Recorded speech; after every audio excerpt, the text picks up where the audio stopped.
Hello, today I will be talking about my picture book, Anna's Heavy Backpack.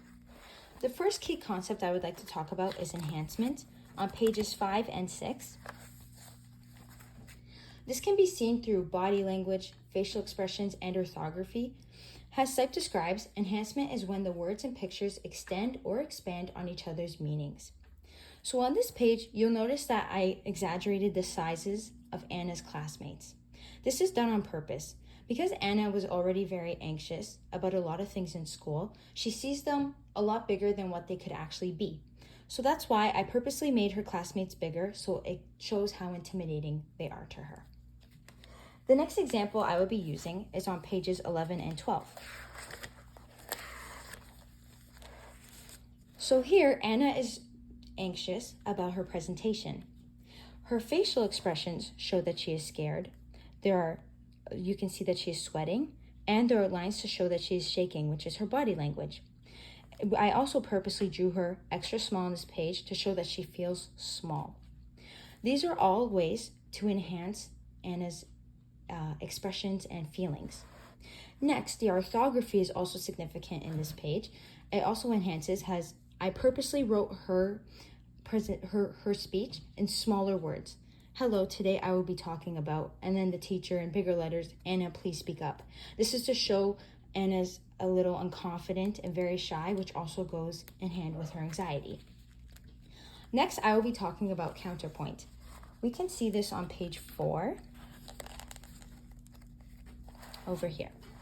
So first of all, counterpoint, as Sipe explains, counterpoint is when the words and pictures tell different stories, which may have an ironic relationship with each other. So the words here say, grade 4 feels scary. It's like there's an alarm going off in my head. My heart races. Yet the illustration shows Anna reminiscing about the old times with her friends. I think these two ideas are different, however, they play into the same main topic.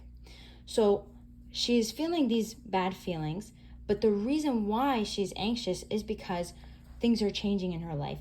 It's not like old times, which is like what the illustration shows. Next, I will be talking about double orientation. I will first be using pages 17 and 18 to show this. So the first way that double orientation is seen in my book would be within the readers. So the backpack is a very significant symbol within my picture book. It is meant to represent the anxiety that Anna is feeling. Anxiety can often feel like a weight on your shoulders, which is why I chose a backpack, especially because she's going to school. As you can see here, it's gray, and every time she's wearing it, when it's gray, she has like scared facial expressions and body language. But when she starts to learn to cope with her anxiety, the backpack becomes bright and yellow and happy. So I think this shows this represents how when you learn how to deal with your anxiety, things can get lighter and happier. Now, an adult could possibly catch on to this idea about mental health. However, a child may not necessarily understand this. Then the next way I wanted to show double orientation is on a different page over here, page 13. So on page 13, we see that Anna had just broke to her parents that she hates school and how it gives her bad feelings. I used orthography here. As you can see, the letters are very big. Then there is a gap, and we see the parents' facial expressions as they're processing what their daughter just said, and then the mother calmly responds. I think this orthography helps play into my double orientation because we're seeing the parents' perspective of this. We know that Anna's perspective throughout the book is that she's confused, she's never experienced these feelings before, and she's very stressed about it. The parents, on the other hand, of course, they are here surprised because they didn't know that their daughter was going through this. However, we see also throughout the book that the parents because they are older, they have more experiences and a better understanding of these mental health problems, which is why they are able to help her through it. We see her help Anna through these emotions throughout the book, like imagining her favorite place, breathing in and out, and so on. Next, I would like to talk about the targeted audience for this book. I would say the targeted audience is ages 8 to 12 because some of the pages are very wordy. And second of all, sometimes emotions or mental health issues like anxiety can be harder for younger kids to understand. However, the older they get, the more they may experience these situations. And then I would also like to talk about the end papers.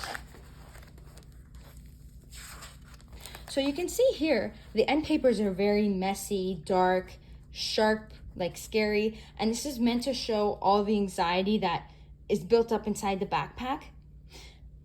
And I put that in the beginning because we know that from the start, Anna is starting to experience these bad feelings. Then, in the closing, the end papers are bright and yellow and happy after she learns to cope with this situation. I think for a reader that is coming in, having the dark backpacks in the beginning of the book can tell them something that they may want to look out for, that is a potential important symbol within the book, which it is, of course. And then near the end, then they can see how they're closing off on a high note. Lastly, I would like to say that if I could do this picture book all over again, I would probably change the colors. As in, I used pencil crayon for most of it, and I think that marker or paint would have helped enhance the emotions for darker colors when she's feeling upset, but also the brighter colors near the end when I'm trying to show that she's happy. I think different art supplies would have emphasized those emotions. That's all I have for today. Thank you for listening.